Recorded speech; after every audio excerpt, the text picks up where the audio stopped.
ഞാൻ നട്ടു നിങ്ങൾക്കായി മുന്തിരിച്ചാറൊരു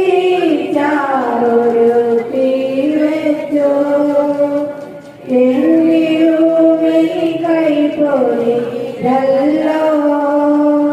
നാഗശാന്തി എനിക്കോ നൽകി എങ്കിലും ഈ കൈപ്പൊഴിയല്ലോ നാഗശാന്തി എനിക്കോ നൽകി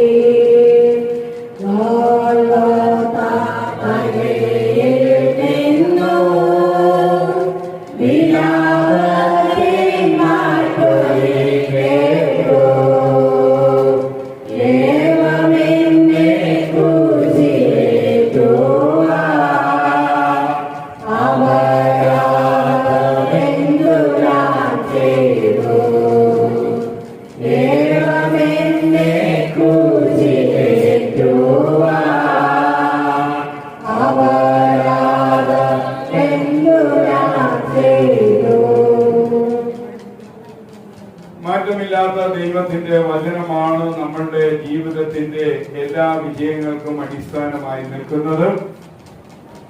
ഈ വെള്ളിയാഴ്ച 3 കാര്യങ്ങളിൽ നമ്മൾ ശ്രദ്ധ പതിപ്പിക്കണമെന്ന് കർത്താവിന്റെ നാമത്തിൽ ഓർപ്പിക്കുകയാണ്. ഒന്നാമത്, ഈ വെള്ളിയാഴ്ച ഡേ ഓഫ് സിൻ ഫോർഗീവിംഗ്, പാപം ക്ഷമിച്ചു കിട്ടിയ ദിവസമാണ് ഇന്ന്. രണ്ടാമത്, ഡേ ഓഫ് ഹെവൻലി എൻട്രൻസ്, സ്വർഗത്തിലേക്ക് ഒരു പ്രവേശനം ലഭ്യമായ ദിവസമാണ് ഇന്ന്. മൂന്നാമത്, ഡേ ഓഫ് വിന്നിംഗ് പാരഡൈസ്, സ്വർഗത്തിലേക്ക് ഒരു വിജയ പ്രവേശനം ലഭ്യമായി. അത് പർദീസയാണ് എന്ന ഒരു ആത്മീയ അനുഭവം നമ്മുടെ ജീവിതത്തിൽ അറിഞ്ഞിരിക്കേണ്ട ദിവസവുമാണ്. അതുകൊണ്ട് വാത്സല്യമുള്ള ദൈവമക്കളെ, പാപം ക്ഷമിച്ചു കിട്ടി, സ്വർഗീയ പ്രവേശനം കിട്ടി, പർദീസയിൽ ഒരു സുസ്ഥിരമായ സ്ഥാനവും നമുക്ക് കിട്ടി. ബൈബിളിൽ നമുക്കറിയാം, 2 പേര് യേശുവിനോടൊപ്പം അടുത്തുമായി ക്രൂശിൽ മരണത്തിന് വിധേയരായി. ഈ 2 കള്ളന്മാരും യേശുവിനെ ആദ്യ സമയത്ത് പ്രതിരോധിച്ചവരാണ്, അനുകൂലിക്കാതെ ഇരുന്നവരാണ്, യേശുവിനെ എതിർത്തവരാണ്. വളരെ വേഗത്തിൽ അതിലൊരാളുടെ മനസ്സിലൊരു മാറ്റമുണ്ടായി. ആ മനുഷ്യന്റെ മാറ്റം അദ്ദേഹത്തിന് സ്വർഗീയ പ്രവേശനം അപ്പോൾ തന്നെ ഇടയായി, യേശുവിനാൽ ഇടയാക്കപ്പെട്ടു എന്നുള്ള കാര്യം നമ്മൾ മറക്കരുത്. യേശു ആ വ്യക്തിയോട് പറയുന്ന ഒരു വാക്ക്, ഇന്ന് നീ എന്നോടുകൂടെ പ്രതീക്ഷയിലിരിക്കും. പ്രിയ വാത്സല്യമുള്ള ദൈവമക്കളെ, മാറ്റമില്ലാത്ത ദൈവ വചന ചിന്ത നമ്മുടെ ജീവിതത്തിൽ നമ്മൾ മറക്കരുത്. ഈ ദിവസം കുരിശിന്റെ ദിവസമാണ്, കാൽവരി കുരിശിന്റെ ദിവസമാണ്, ക്രൂശ് മരണത്തിന്റെ ദിവസമാണ്, യേശു കുരിശിൽ മരിച്ചതിന്റെ ദിവസമാണ്. മർക്കോസ് എഴുതിയ സുവിശേഷം 15-ാം അധ്യായം 32-ാം വാക്യം വായിക്കുമ്പോൾ, ദ ക്രോസ് ഓഫ് റിബിലിയൻ, പ്രതികൂലത്തിന്റെ കുരിശ് ഈ ദിവസം നമ്മൾ കാൽവരിയിൽ കാണുകയാണ്. പ്രതികൂലത്തിന്റെ കുരിശെന്ന് പറയുമ്പോൾ തന്നോടൊപ്പം സമശിക്ഷാവിധിയിൽ മരണം കാത്തുകിടക്കുന്ന 2 കുറ്റവാളികൾ യേശുവിനോട് എതിരിടുകയാണ്. നീ വലിയ മഹാനാണല്ലോ, നീ വലിയ ഉന്നതനാണല്ലോ, നീ ദൈവപുത്രനാണല്ലോ, അങ്ങനെയെങ്കിൽ ക്രൂശിൽ നിന്നിറങ്ങി ഞങ്ങളെ രക്ഷിക്കാം. അവർ പരിഹസിക്കുക. പ്രിയ വാത്സല്യമുള്ള ദൈവമക്കളെ, ഏതവസ്ഥ ഒരു മനുഷ്യനുണ്ടായാലും അവന്റെ മനസ്സിന് ഒരു അനുതാപത്തിന്റെ അനുഭവം ഉണ്ടാകുന്നില്ല എങ്കിൽ അതുകൊണ്ടൊരു ഉപയോഗവുമില്ല. അതുകൊണ്ട് ഈ ദിവസം നമ്മൾ കാണുന്ന കാൽവരിയിലെ കുരിശ് എന്ന് പറയുന്നത് ദി ക്രോസ് ഓഫ് റിബിലിയൻ, അത് പ്രതികൂലത്തിന്റെ, പ്രതിഷേധത്തിന്റെ, മത്സരത്തിന്റെ, എതിർപ്പിന്റെ കുരിശാണ്. രണ്ടാമത് ആ കുരിശിനെ കുറിച്ച് ലൂക്കോസ് 23:39 മുതൽ 42 വരെ വായിക്കുമ്പോൾ ദ ക്രോസ് ഓഫ് റിപ്പന്റൻസ്, അത് മാനസാന്തരത്തിന്റെ കുരിശാണ്. ആദ്യത്തെ സന്ദർഭത്തിൽ കുരിശിൽ തന്നോട് പകരുന്നവർ തന്നെ നിരാകരിച്ചുവെങ്കിൽ, തന്നോട് മത്സരിച്ചുവെങ്കിൽ, തന്നെ എതിർത്തുവെങ്കിൽ, അടുത്ത നിമിഷത്തിൽ ഒരുവന്റെ മനസ്സ് മാറുകയാണ്. അവന്റെ മനസ്സിന് ഒരു വ്യതിയാനം ഉണ്ടാകുകയാണ്. അവന്റെ മനസ്സിന് ഒരു രൂപമാറ്റം ഉണ്ടാകുകയാണ്. ആ മനുഷ്യൻ അനുഭവിച്ച് പശ്ചാത്തപിച്ച് ഹൃദയ വേദനയോടെ, മനസ്സിന്റെ നൊമ്പരത്തോടെ, ജീവിത നഷ്ടഭാരത്തിന്റെ നെറുകയിൽ നിന്നുകൊണ്ട് ഇങ്ങനെ പറയാണ്, നീ രാജ്യത്വം പ്രാപിച്ചു വരുമ്പോൾ, നീ രാജാവായി വരുമ്പോൾ, നീ ഒരിക്കൽ ഈ ലോകത്തിന്റെ പ്രഭയെ വെല്ലുന്ന ആഡംബര സമൃദ്ധമായ രാജകീയ അധികാര അടയാളത്തോടെ മടങ്ങി വരും എന്ന് ഞാൻ വിശ്വസിക്കുന്നു. ഈ ഭാവിയെ ഓർത്തുകൊള്ളണമേ, ഈ അടിമയെ ഓർത്തുകൊള്ളണമേ, ഈ കൊള്ളരാത്തോടെ ഓർത്തുകൊള്ളണമേ. എന്നെ കേൾക്കുന്ന വാത്സല്യമുള്ള ദൈവമക്കളെ, നമ്മുടെ ജീവിതത്തിൽ ഒരു അനുതാപം എപ്പോഴും നല്ലതാണ്, ഒരു പശ്ചാത്താപം എപ്പോഴും നല്ലതാണ്. ഇത് പരസ്യമായിട്ട് വേണമെന്നില്ല, രഹസ്യമായിട്ടായിക്കൊള്ളട്ടെ. എന്തെങ്കിലും പോരായ്മ സംഭവിച്ചാൽ കർത്താവിനോട് പറയണം, എന്റെ മനസ്സ് നിഴലിച്ചു പോയി, എന്റെ മനസ്സ് അഹങ്കരിച്ചു പോയി, എന്റെ മനസ്സ് വല്ലാത്ത കാര്യങ്ങൾ ചിന്തിച്ചു പോയി, എന്റെ മനസ്സിൽ യോഗ്യമല്ലാത്ത ചിന്തകൾ കടന്നു വന്ന് ഞാൻ അതിന് എന്റെ മനസ്സിനെ ഒരുക്കി, എന്നാൽ എന്നോട് ക്ഷമിക്കണമേ എന്ന് ദൈവത്തോട് പറയുന്നത് നല്ലതാണ്. ഒന്നാമത് മത്സരത്തിന്റെ കുരിശാണ് ആ ദുഃഖങ്ങളുടെ ആഴ്ച കണ്ടത്. രണ്ടാമത് മാനസാന്തരത്തിന്റെ കുരിശാണ് ആ ദുഃഖങ്ങളുടെ ആഴ്ച കണ്ടത്. മൂന്നാമത് ദ ക്രോസ് ഓഫ് റിഡംപ്ഷൻ, വീണ്ടെടുപ്പിന്റെ ഒരു കുരിശ്.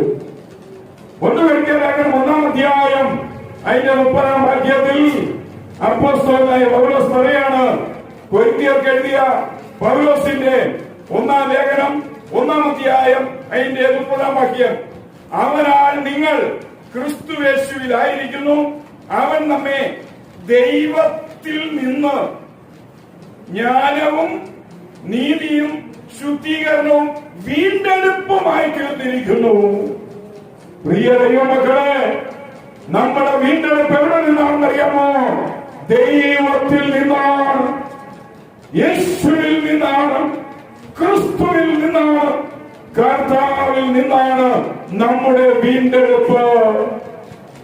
ഒന്നാമത് ആ ദുഃഖവെള്ളിയാഴ്ച കുരിശ് മറുതളിച്ചപ്പോൾ, രണ്ടാമത് ആ ദുഃഖവെള്ളിയാഴ്ച കുരിശ് മാനസാന്തരപ്പെട്ടപ്പോൾ, മൂന്നാമത് ആ ദുഃഖവെള്ളിയാഴ്ച കുരിശ് വീണ്ടെടുക്കപ്പെടുകയാണ്. എന്റെ യേശു എന്നെ വീണ്ടെടുക്കുവാനാണ് ആ വെള്ളിയാഴ്ച കുരിശിൽ കയറിയത്. എന്നെ വീണ്ടെടുക്കുവാൻ ഈ ലോകത്തിൽ ആർക്കും സാധിച്ചില്ല.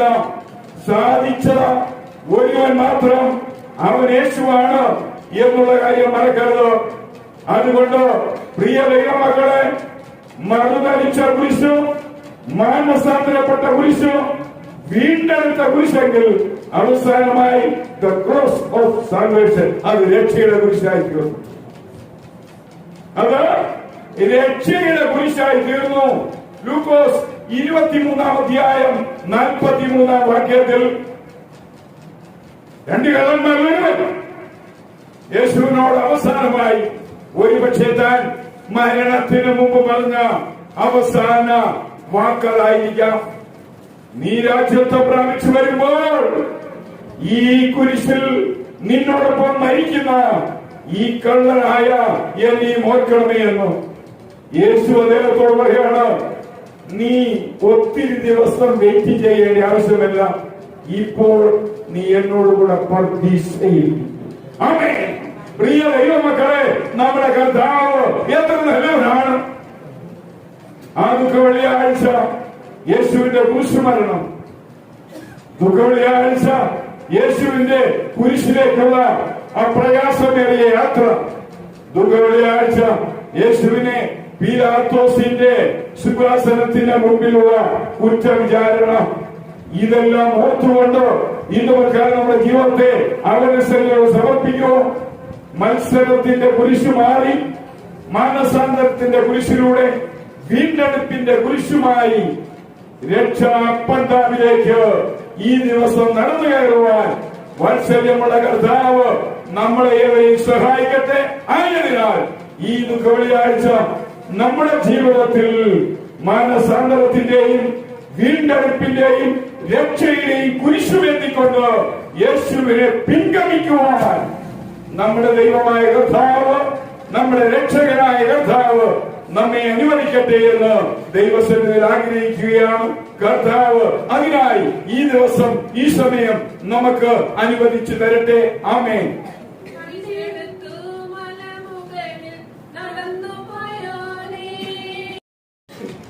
ഭൂമിയിൽ പാപങ്ങളെ മോചിക്കുവാൻ മനുഷ്യപുത്രന് അധികാരമുണ്ട്.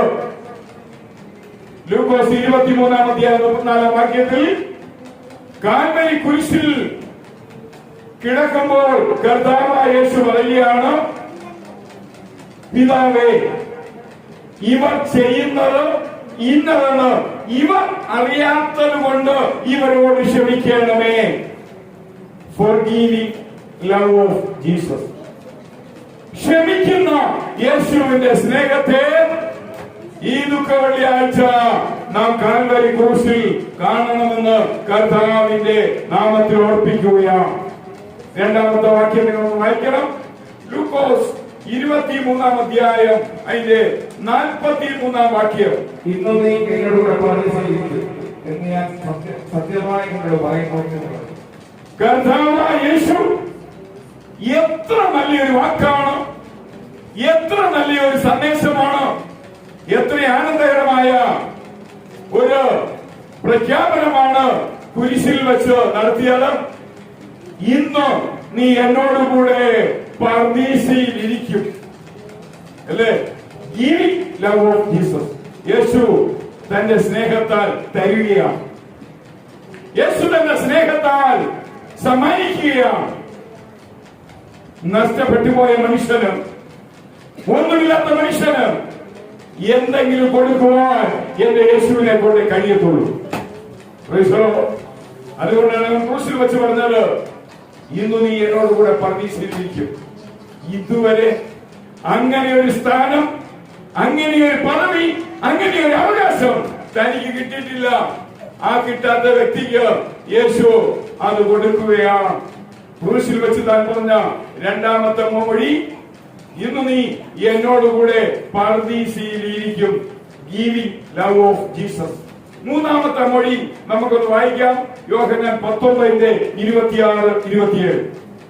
യേശു തന്റെ അമ്മയും താൻ സേവിച്ച ശിഷ്യനും നിൽക്കുന്നത് കണ്ടിട്ട്, സ്ത്രീയെ, ഇതാ നിന്റെ മകൻ എന്നും അമ്മയോട് പറഞ്ഞു.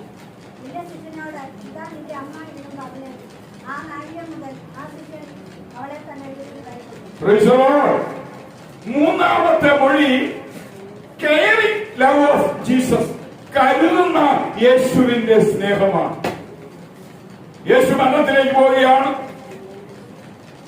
ഏതൊരമ്മയ്ക്കും അത് താങ്ങാനാവുന്നതിനേക്കാൾ അപ്പുറമാണ്. ഒരു സമയം യേശു എന്ന കുഞ്ഞിനെ കരങ്ങളിൽ എടുത്തുകൊണ്ട് ഒരു പ്രവാചകൻ പ്രവചിച്ചു, നിന്റെ ഹൃദയത്തിലൂടെ ഒരു വാൾ കടന്നു പോകും. അന്നു മുതൽ ആ അമ്മ തന്റെ ഹൃദയത്തിൽ ആ വാക്കിനെ പരിരക്ഷിച്ചു വരികയാണ്. ഇതാ ഹൃദയത്തിലൂടെ വാൾ കടന്നു പോകും. ആ മകൻ മരണത്തിലേക്ക് പോവുകയാണ്. പ്രിയ വാത്സല്യമുള്ള ദൈവമക്കളെ, തന്റെ അമ്മയെ അനാഥമാക്കിയിട്ട്, തന്റെ അമ്മയെ ഒറ്റയ്ക്കാക്കിയിട്ട്, തന്റെ അമ്മയെ ഉപേക്ഷിച്ചിട്ട് മകൻ പോകുമ്പോൾ മകൻ ഒരു കാര്യം അറിയാം, എന്റെ അമ്മ അനാഥയല്ല, എന്റെ അമ്മ ആരുമില്ലാത്തവളല്ല, എന്റെ അമ്മയ്ക്ക് ഒരു കരുതൽ ഉണ്ടാകണം. തൊട്ടടുക്കൽ ഒരു അരുമ ശിഷ്യൻ നിൽക്കുകയാണ്. ആ ശിഷ്യനെയും അമ്മയെയും ഒരുമിച്ച് ചേർത്തുകൊണ്ട് മകൻ പറയാണ്, ഇതാ നിന്റെ മകൻ, ഇതാ നിന്റെ അമ്മ. പ്രിയ വാത്സല്യമുള്ള ദൈവമക്കളെ, caring love of God, caring love of Jesus, കരുതുന്ന ദൈവ സ്നേഹം, കരുതുന്ന യേശുവിന്റെ സ്നേഹമാണ് കാൽവരിയിൽ നാം കാണുന്നത്. ഇപ്പോൾ ഈ ദുഃഖവെള്ളിയാഴ്ച ദിവസം നമ്മൾ കാൽവരിയിൽ കാണുന്നതെന്ന് കർത്താവിന്റെ നാമത്തിൽ ഞാൻ ഓർപ്പിക്കുകയാണ്. നാലാമത് കർത്താവായ യേശു കാൽവരി ക്രൂശിൽ വെച്ച് ഒരു മൊഴി പറഞ്ഞു. മർക്കോസ് 15:34.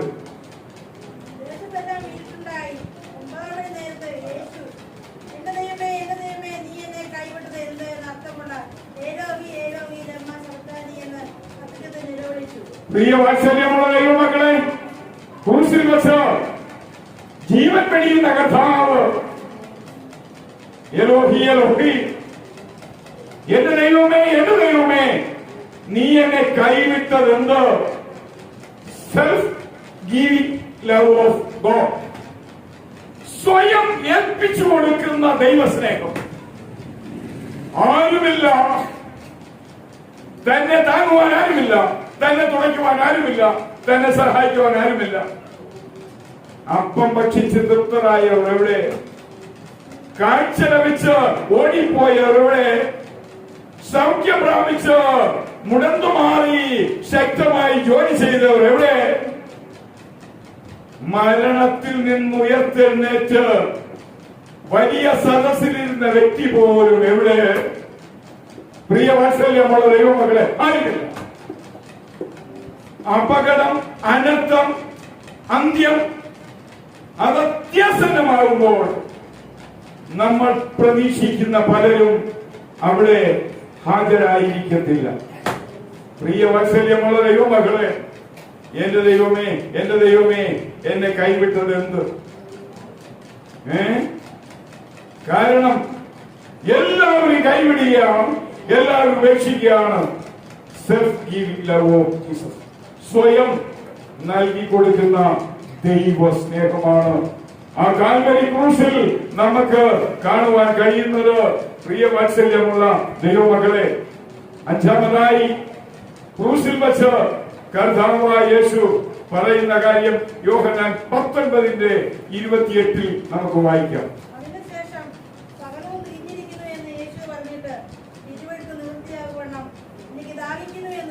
പ്രിയ വാത്സല്യമുള്ള ദൈവമക്കളെ, ഡിസൈറിംഗ് ലവ് ഓഫ് ജീസസ്, കർത്താവായ യേശു ആത്മാക്കൾക്ക് വേണ്ടി ദാഹിക്കുന്ന, വാഞ്ചിക്കുന്നവരാണ്. കണ്ടോ, യേശുവിന് ദാഹിച്ചിട്ടല്ല, നമ്മളെ ഓർത്ത് ദാഹിക്കുകയാണ്, നമ്മളെ വിചാരിച്ച് ദാഹിക്കുകയാണ്. അല്ലാതെ യേശുവിന് കുരിശിൽ കിടന്ന് ഒരു തുള്ളി വെള്ളം കുടിച്ച് മരിക്കേണ്ട ആവശ്യമില്ല.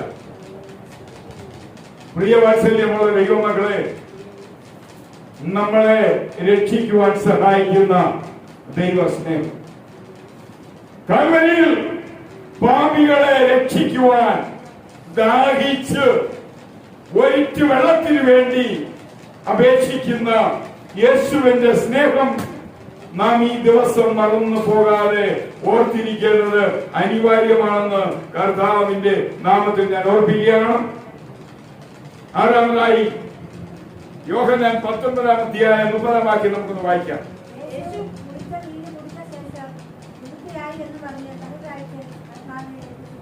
ഫിനിഷിംഗ് ലവ് ഓഫ് ജീസസ്, പൂർത്തീകരണത്തിന്റെ ദൈവസ്നേഹം. ആമേൻ. നമ്മളെ രക്ഷിപ്പാൻ വന്ന യേശു പൂർണ്ണതയിൽ ആ ദൗത്യം നിറവേറ്റാതെ പിന്മാറിയിട്ടില്ല. മുഴുവനും ചെയ്തവരാണ്. ഒന്നും ബാക്കി വച്ചിട്ടില്ല. പല മാതാപിതാക്കളും മരിക്കുമ്പോൾ മക്കളുടെ ആവലാതികൾ, പരാതികൾ, ഞങ്ങളെ എങ്ങും എത്തിക്കാതെ നീ പോകുകയാണോ? ഞങ്ങളുടെ ഭാവി ജീവിതത്തിന് ഒരു സുസ്ഥിരത വരുത്തുന്നതിന് മുമ്പ് അപ്പ നീ പോവുകയാണോ എന്ന് പല മക്കളും മരിച്ച മൃതദേഹങ്ങളുടെ മുൻപിൽ വിലപിക്കുന്നത് നമ്മൾ കാണുകയാണ്. ഏത് സ്ഥലത്തൊരു മരണമുണ്ടായാലും, പ്രത്യേകിച്ച് ക്രൈസ്തവരുടെ മരണത്തിൽ വേണ്ടപ്പെട്ടവര് ആ മൃതശരീരം കാണുവാൻ കടന്നു വരുമ്പോൾ ആ മൃതശരീരത്തെ സ്പർശിച്ചുകൊണ്ട് കരഞ്ഞ് ഏങ്ങലടിച്ച് ആ മൃതശരീരത്തെ തട്ടി ഉണർത്താൻ ശ്രമിച്ചുകൊണ്ട് പറയുന്നത്, എന്നെ ഉപേക്ഷിച്ചിട്ട്, എന്നെ തനിച്ചാക്കിയിട്ട്, എന്നെ ഒരു നല്ല സുരക്ഷിതമായ സ്ഥാനത്ത് എത്താതെ നീ പോവുകയാണ്. ദൈവമക്കളെ, എല്ലാം സുരക്ഷിതമായി ചെയ്തതിനു ശേഷം പോയ ഒറ്റയൊരുവൻ നമ്മുടെ കർത്താവായ യേശു മാത്രമാണ്. പ്രിയ ദൈവമക്കളെ, ചരിത്രത്തിൽ പോലും അങ്ങനെ ഒരു മനുഷ്യന് യേശുവിനോട് തുലനം ചെയ്യുവാനായിട്ടില്ല എന്നുള്ള കാര്യം നമ്മൾ മറക്കരുത്. നമുക്ക് ലഭിക്കേണ്ട ഭാവി അനുഗ്രഹ, നന്മ, സുരക്ഷകൾ മുഴുവൻ നമ്മുടെ കർത്താവ് ക്രൂശിൽ നിറവേറ്റിയിട്ടാണ് അവൻ ആ ദുഃഖവെള്ളിയാഴ്ച കടന്നുപോയതെന്ന് കർത്താവായ യേശു ക്രിസ്തുവിന്റെ നാമത്തിൽ ഞാൻ ഓർപ്പിക്കുകയാണ്. അവസാനമായി ലൂക്കോസ് 23-ാം അധ്യായം 46-ാം വാക്യത്തിൽ, പ്രിയ വാത്സല്യമുള്ള ദൈവമക്കളെ,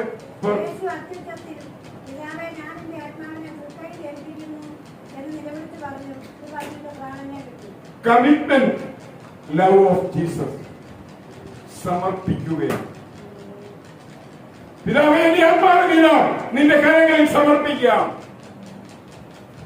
പ്രിയ വാത്സല്യമുള്ള ദൈവമക്കളെ, ഒരു പിതാവ് മരിക്കുമ്പോൾ മാതാവിനെ മക്കളുടെ കരങ്ങളിൽ ഏൽപ്പിക്കുന്നത് പോലെ അബ്രഹാമിന്റെ സഹോദരന്റെ മകനാണ് ലോത്ത്. അബ്രഹാമിന്റെ സഹോദരൻ ലോത്തിന്റെ അപ്പൻ മരിക്കുമ്പോൾ അബ്രഹാമിന്റെ അപ്പൻ തേരഹി ജീവനോടെ ഇരിക്കുക. ഒരുപക്ഷെ അപ്പൻ ജീവിച്ചിരിക്കുമ്പോൾ, മകൻ മരിക്കുമ്പോൾ, മകൻ തന്റെ മകനെ ആര് സംരക്ഷിക്കുമെന്നുള്ളതിന് വേണ്ടി തന്റെ അപ്പനെ ആ ഉത്തരവാദിത്വം പരമേൽപ്പിക്കുന്നതിന് ഒരു സൂചന വിശുദ്ധ വേദപുസ്തകത്തിൽ കാണാം. ലോത്തിന്റെ അപ്പൻ മരിക്കുമ്പോൾ എന്റെ മകനായ ലോത്തിനെ ഇനി ആര് സംരക്ഷിക്കുമെന്നുള്ള വലിയ പ്രയാസം തന്റെ ഉള്ളിലുള്ളപ്പോൾ ആ മരണശയ്യയിൽ ലോത്തിന്റെ അപ്പൻ നോക്കുന്നത് തന്റെ അപ്പൻ തന്റെ അടുക്കൽ ജീവനോടെ നിൽക്കുന്ന ആ അപ്പന്റെ കണ്ണുകളിലേക്കാണ്. ആ അപ്പന് കൂടുതലൊന്നും ചെയ്യാൻ കഴിഞ്ഞില്ല. ആ അപ്പൻ ഒന്നു മാത്രമേ നോക്കിയുള്ളൂ, തന്റെ മകനായ അബ്രഹാമിനെ. പ്രിയ ദൈവമക്കളെ, ഈ രണ്ടു പേരും കണ്ണുകളിലേക്ക് മാത്രം നോക്കി മരണത്തിലേക്ക് വിടവാങ്ങുമ്പോൾ ലോത്തിന്റെ പിതാവ് തന്റെ പിതാവിന്റെ കണ്ണുകളിലേക്ക് നോക്കി, ആ പിതാവ് തന്റെ മൂത്ത മകനായ അബ്രഹാമിന്റെ കണ്ണുകളിലേക്ക് നോക്കി. അബ്രഹാം ലോത്തിനെ ആവുന്നത്ര സഹായിച്ച് സംരക്ഷിച്ചതായി ബൈബിളിൽ വായിക്കും. പ്രിയ വാത്സല്യമുള്ള ദൈവമക്കളെ, ഇതാണ് കമ്മിറ്റ്മെന്റ്, ഒരു സമർപ്പണം. ആത്മാവിനെ തൃക്കരങ്ങളിൽ ഏൽപ്പിച്ച് കർത്താവായ യേശു വിടവാങ്ങിയാണ്. അങ്ങനെ കാൽവരി ക്രൂശിൽ കിടന്ന് നമ്മുടെ എഴുമനുഷ്യനായ കർത്താവ് 7 മുത്തുകളെ നമുക്ക് തന്നിട്ടുണ്ട്. ആ മുത്തുകൾ ഇന്ന് പ്രകാരം നമ്മുടെ ജീവിതത്തിൽ സ്ഥായിയായി നമ്മൾ മുറുകെ പിടിച്ച് മുന്നോട്ട് പോവുക. അത് നമ്മുടെ ജീവിതത്തിൽ എല്ലാം കൊണ്ടും ആദായകരമായിരിക്കുമെന്ന് കർത്താവിന്റെ നാമത്തിൽ ഓർപ്പിച്ചുകൊണ്ട് ഞാൻ ഈ സന്ദേശത്തിലൂടെ അവസാനിപ്പിക്കുകയാണ്.